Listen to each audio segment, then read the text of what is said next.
CDs, certificates of deposit. Should you be buying a CD if you're getting close to retirement or already in retirement? And if you do, how long should you buy it for? What's the maturity? How long will you keep it? And how long do you want that penalty to go for? That's what we're going to talk about today. Bring in my sidekick, Tony Shore. Tony, thanks for joining me. We're talking CDs. Remember Wow. back in the day when you were young and your parents were middle-aged and your grandfather was middle-aged. um, People used to buy CDs all the time. Yep, that was they didn't, my parents and grandparents at that time had zero money in stocks and bonds, zero. And they had CDs. So are And we going back there? my grandfather, as a gift for the grandkids, would get them each a CD with a little bit of Yes. money in it, $300 or whatever. When I started working in this profession, I remember running into people that said, I got CDs for little Johnny and Susie, grandkids. They'd have CD accounts for them. And that was quite common. And that stopped basically because CDs weren't paying. I still have savings bonds that my grandparents bought me in the 90s. My dad actually does have a savings bond I found in like a Well, a you got bunch to of get his rid of papers. depending on what, so savings bonds stop, double E stop at 30 years. So Yeah. I got to take a look at those. I mean, every so often I look to see.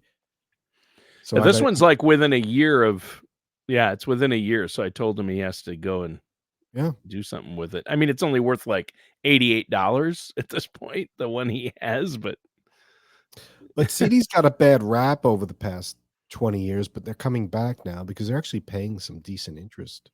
They are. What's decent? I mean, do they keep up with inflation?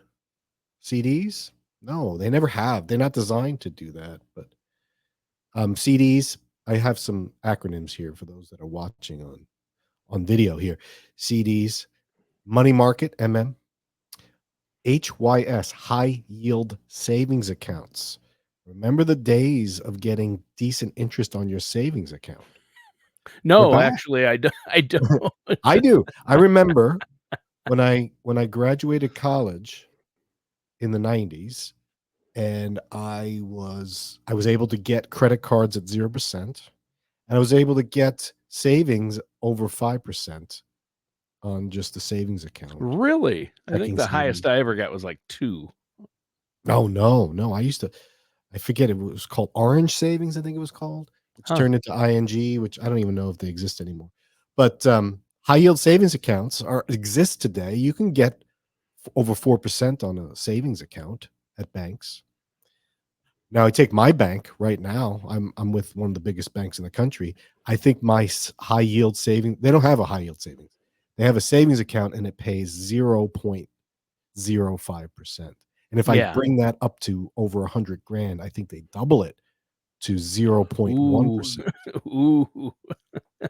But you could go to some other banks paying over 4, close to 5% high yield savings. Yeah. I didn't know that was available. Yeah. I've been recommending it to certain people. Then you got MYGA, multi-year guarantee annuities. We've done shows on those. And those are fixed rates for a specific period of time. Those are doing really well right now. I know they're really popular because the interest rates on those are pretty good right now, aren't they? Yeah, they're and annuities, fixed annuities, very specific here. We're not talking variable indexed. Fixed annuities pay typically higher than a CD for that term, and they usually go out longer. And then you got T-bills, treasury bills. And those are high. I mean, all of these are high relative to where they were 20 years ago, 2 years ago. 2 years ago, we did a show on CDs 2 years ago, Tony, and I think the average was 0.8% for a CD. Right. Yeah, I remember that. But that was okay relative to what you'd get at a bank for a checking savings, which was 0. A lot of the big banks are still at 0, but there are a lot of banks paying decent rates. So anyway, what do we do? Bottom line is, when you're looking at a CD, which I do recommend people look at, Everyone's different, right? I can't say everyone should buy a CD, but they're not. If you ask your financial advisor, should I buy a CD, and they laugh at you or say no, there's a problem here. There's a problem because why? Again, Tony, let's pull back the curtain. Why do financial advisors say don't put money in a CD? Why? Because they don't make money off of it. There it is. There it is. Yeah.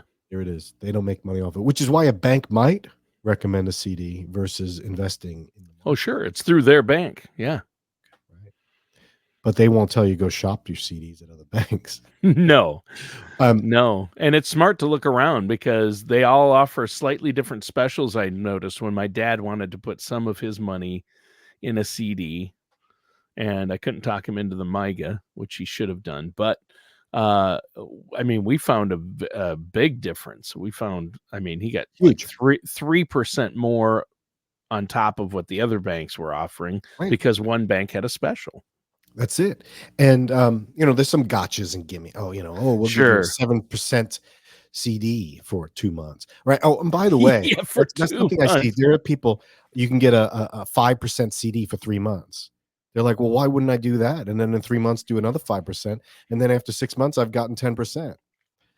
You got to remember when they're quoting these APY, annual percentage yields, or what you get over the course of a year, not over that 3-month period. So if you're getting a 6% in 3 months, you're not.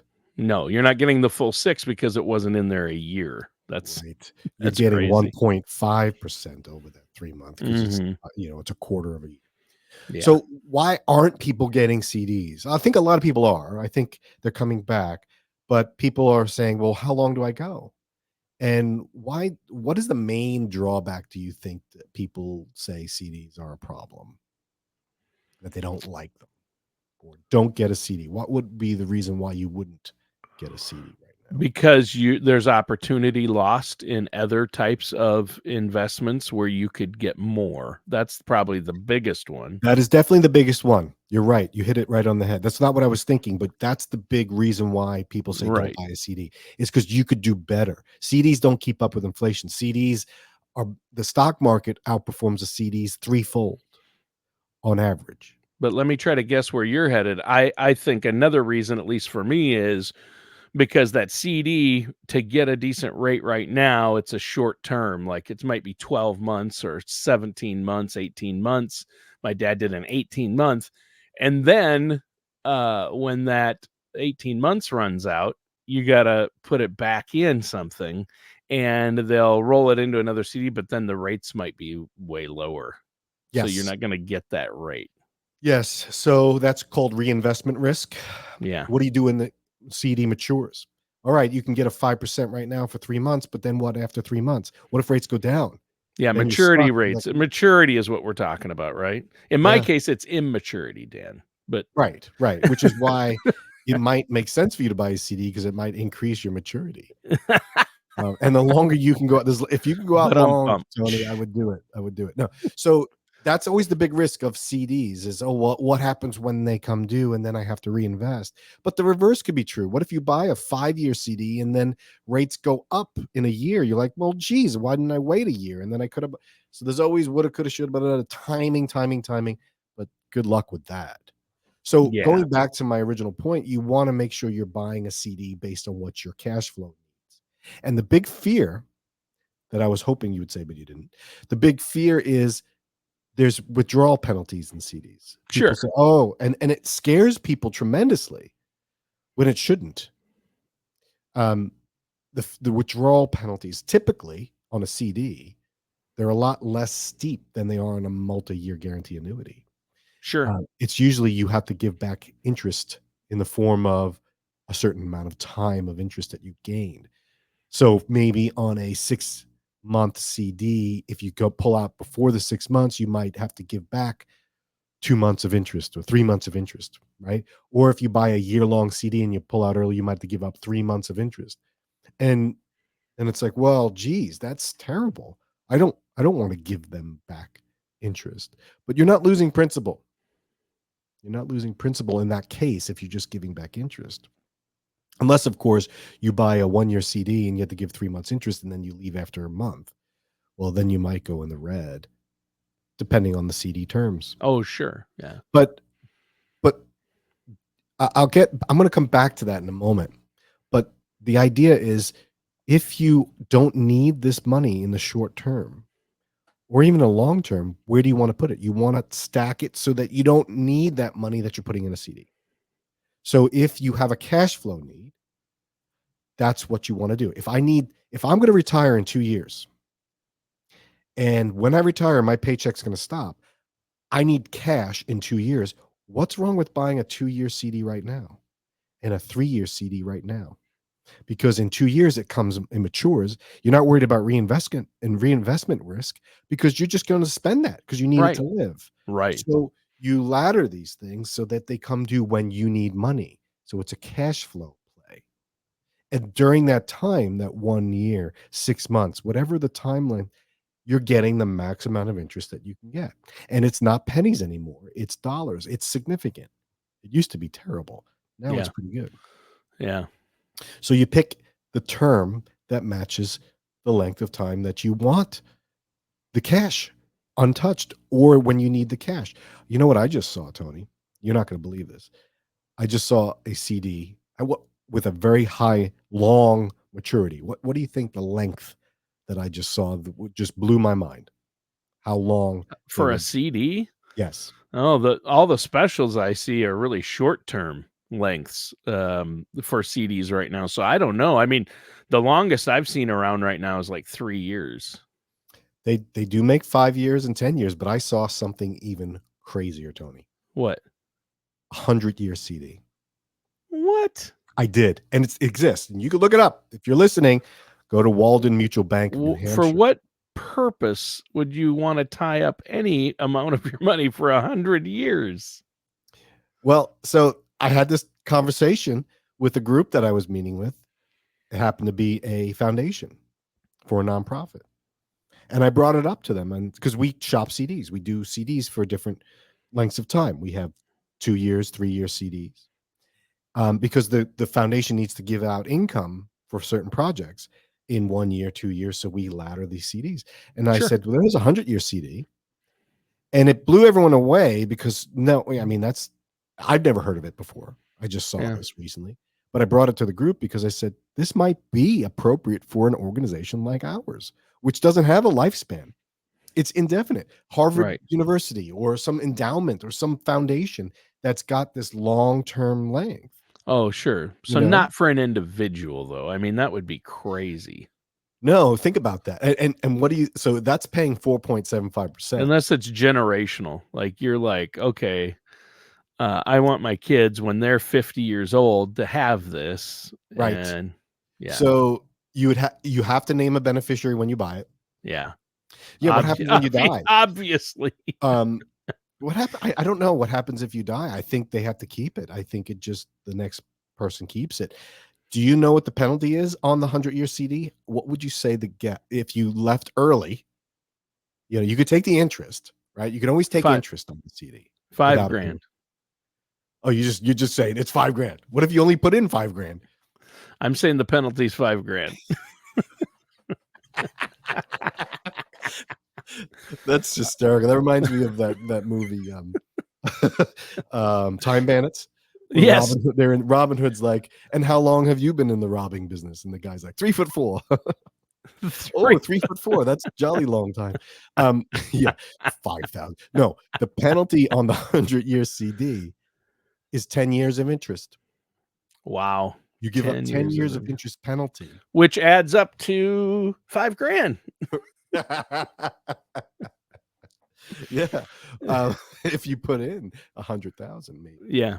Or 10,000. Sure. So we'll think that through. 10 years of interest sounds ridiculous. Yeah, it does. But and they don't let you put more than 150,000 in it. That's the cap, because they're like, well, FDIC insurance is only $250, so we're going to be running up against that. But 10 years of interest is a long time. So who would ever do that? Well, it would be someone that doesn't have a timeline. And Right. 4.75% is pretty darn good. I remember when I first started, I would have clients come to me and say, if you can get me over 4%, I'll give you all my money. Take it all. Give me 4% interest. And I was like, well, I can get you 0.4, Right. So now, CDs that are 2 years, 6 months, 1 year, they make sense to me. But once you start getting over 2 years, I start to question if a CD makes sense. Or even fixed rates. Now you can get a MYGA close to 6% for 10 years right now. A lot of the multi-year guarantee annuities are over 5%, 3 years and above, right? CDs don't go out that long. They go No. out long, but they're not offering. I mean, if You're that not gonna get the 100-year CD, same interest rates on the what if that longer 100-year range CD CDs. was paying 8%? What would you do then if that 100-year CD was paying 8%? All of a sudden, it wouldn't be laughable. It'd be like, whoa, that's pretty good. The stock market's average what, 8 to 10% over the past 100 years? So I can get 8% without any risk. Now all of a sudden that looks interesting. But 4.75, it's like 100 years. Now they might be laughing if we go back down. Well, not if you're ever gonna need the money. I mean, this the Right. 100 years a joke because, I mean, no individual, I mean, Right. But what about a 10-year CD paying 8%? Would you take that? yep. What a 10-year CD paying 6%? See, you can get close. You get Yeah. real close. So, but I think 5-year CDs or fixed rates, you may consider alternatives, because if you're going to lock something up for 5 years or 10 years, why not just go with the market? If you know that the stock market kind of averages 8 to 10%, maybe even 12, depending on what you're investing in over a 10-year period, and you're not going to touch it, and you're going to you got to be willing to go like this. Close your eyes, close your ears, hold your nose. Yeah, you gotta be able to roll through years like 2022 Right. when the market And drops 20%. right. Or COVID 2020, Yeah. market dropped 30% in like 2 But weeks. now we're in 2024 and the market hit a new high recently. Right. And so, hey, if you can ride that wave for 10 years, why not just Yeah. ride the wave? Why lock in to a CD for that time or a fixed rate annuity? So I see the CD sweet spot being in that 0 to 2 year range. Yeah. If you're gonna need some sort of short-term cash flow, I'm gonna buy a house in 2 years. So the down payment, put in a CD. Or a year from now, I know I'm gonna have a huge tax bill that I need that Yes. money for, or I'm gonna wanna buy an RV when I retire. So let's Yes. get a CD that matures in 2 years when I retire. That's it. That's it. And then, well, what if it's 4 years? Do you buy a 4-year CD or do you go with a 4-year guaranteed annuity? You can make the case where you That's can when I get a pick little up the bit. phone and call Dan and Right, say, and we can "Dan, look shop at the and math yeah, for me." right, look at the math. It's a math. Yeah. But when you're looking at short term, there's really no reason not to put in a CD. Here's a question. Well, you just brought up, well, I'll get back to taxes in a minute. Should you put your emergency funds in a CD? A lot of people say, no way, no how. And I think to myself, well, where are you going to keep your emergency fund? If it's sitting at my bank, big bad bank it is, I make zero on it, basically 0.05%, my emergency fund. Does that make sense? Well, it's there, it's liquid, it's ready to go. I can, right? Emergency is an emergency. What if it was in a CD paying 5%? Well, you'd have to give up 3 months interest. Okay, so you run the risk of that emergency occurring during that first 3 months. But if the emergency occurs after 3 months, then you're still in the same spot you would be if you're making zero at the bank in a savings. Yeah, Yeah. you're giving up interest, but you gain 3 months of interest.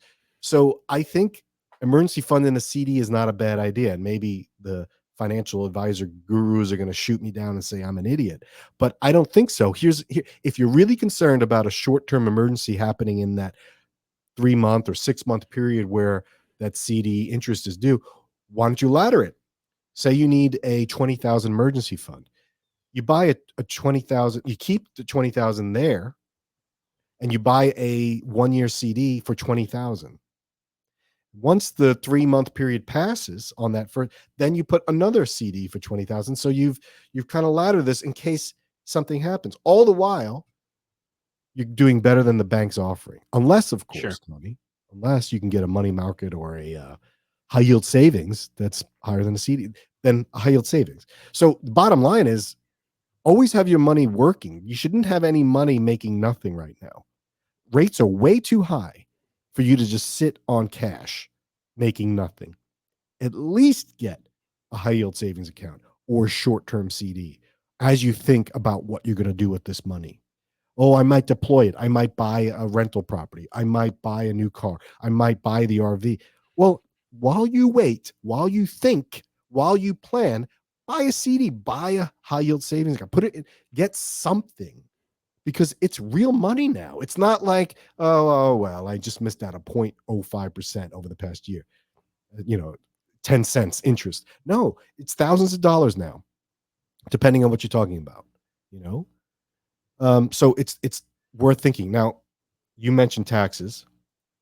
There's another reason why T-bills might be better. Treasury bills. This is U.S. issued, right? So that's, you got to, everyone loves the government, right? So you can time it where, all right, do I get a T-bill versus a CD? Now, in Florida, it doesn't matter because we don't have state income tax. But if you live in, say, I don't know, Minnesota, and you're paying exorbitant state taxes for programs that, well, to live, you're paying state taxes on CD interest. You get a 1099, you got to pay your state income tax. Yeah. T-bills, you don't pay state tax. You pay federal, but T-bills, you don't pay state tax. So if that's something to consider, well, the CD pays a little bit more, yeah, but you pay taxes on it. So it comes down. After tax yield is about the same. Why not go with a T-bill? So I just want to throw that out there. Okay. But bottom line for me is CD rates are appealing right now. And if you're, and they're not designed to make you rich. So the big thing, like you said, you nailed it. You could do better elsewhere. Can you? By the way, can you? Are you sure? Are you sure that the stock market's there are only 3 guarantees in life, Dan, and making money on our investments is not one of them. No. Death, taxes, and pizza. We've been over this. Right. Yeah. Right. Those are the 3 things that are guaranteed. What if you invest in pizza? I don't think that's a great investment. Do you pay taxes on that? So, yeah, they're not designed to make you rich. So, yeah, there's always going to be something that'll outperform a CD, right? There always will be, in hindsight and in the future. Oh, you should have done this. I should, pay down interest before buying a CD. How's that one for you? You have a 30% credit card bill, pay that off before you buy a CD, right? But we're past that. We're talking about the retiree or the soon to be retired person. Should I get a CD? Why not? That's the answer. Why not? They could be very, very useful in the short-term cash management. Once you start going over a year and a half, 2 years, then you need to start thinking, what are the alternatives to a CD? If you need liquidity and you can't afford any sort of penalty to leave, then look at a high yield savings account. You might have to go to a different bank than you're used to, right? You might have to step outside your comfort zone and use an online bank. I do. It's still FDIC insured.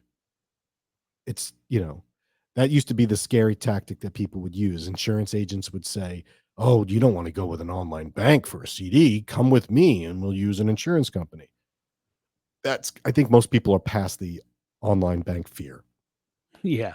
But CDs are great. 3 months to 2 years. Once you get past 2 years, look at MIGAs, multi-year guarantee annuities. Once you get past 5 years and you're willing to lock up your money for that time frame, you may want to consider going beyond a fixed rate. Look at bonds, right? Bonds, you can get some high quality bonds that are paying decent. And if interest rates come down, the bond prices should go up. This should help, right? So of course there's risk, right? There's risk in bonds. There's risk in stocks. So, but if your time horizon is 5 years or more, especially if it's 10 years or more, you may not, CD's probably not 10 years or more. What about a Roth? Well, can you buy a CD in a Roth? Yes, you can. Not every bank will do it, actually. Some banks don't want to be bothered allowing you to buy CDs within an IRA. It's too much hassle for them. But yeah, you could. So,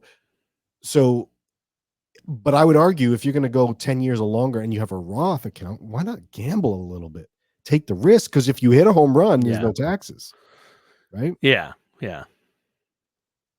So again, a lot of people like CDs because they're fixed. They have that guarantee interest, which is really appealing. But and I agree, use them, go with them, especially early in retirement. Cash flow management, ladder these things to come due. But once you start getting longer term, they don't seem to make financial sense. They still make emotional sense for some people, and that's okay too. I have clients that have bought 10-year fixed rates. Do they fit for all of the money? No, but for some, it's okay.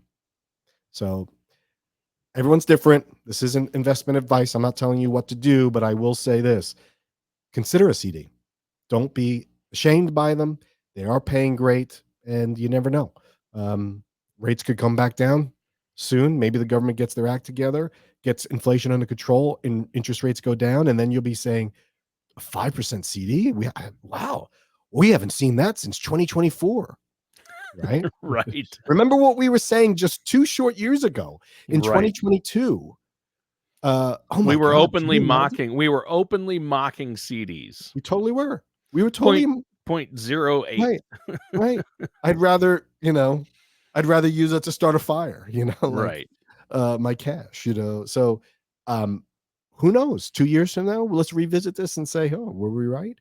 This might be the time to buy the CD. You may be buying at the top of interest rates, which is a good thing when it comes to CDs. Sure. So, hey, the idea of locking up a CD at 5 years, or a multi-year guarantee annuity at 5 years at 5.8%. Wow. Worth considering. Wow. Did you ever think we'd talk this long about CDs, Tony? Nope. But it was good. Yeah. I could talk a lot about things a long time about a lot of things, but CDs was not on my list. The stars aligned to make it important right now. Let's timestamp. This is summer of 2024. Let's revisit this in 2 years and see how off we were. What do you say? All right. In the meantime, have a great week. We'll catch everyone next time. All matters discussed in today's show are for informational purposes only. This show is not investment advice. Dan Riddle nor Dolphin Financial Group are affiliated or endorsed by any government agency. Investment advisory services are offered through Dolphin Wealth Management, Inc., a registered investment advisor in the state of Florida. Insurance products and services are offered through Dolphin Insurance, Inc. Dolphin Wealth Management, Inc. and Dolphin Insurance, Inc. are affiliated companies doing businesses as Dolphin Financial Group. You should talk to someone at Dolphin Financial Group before implementing any of these strategies or ideas.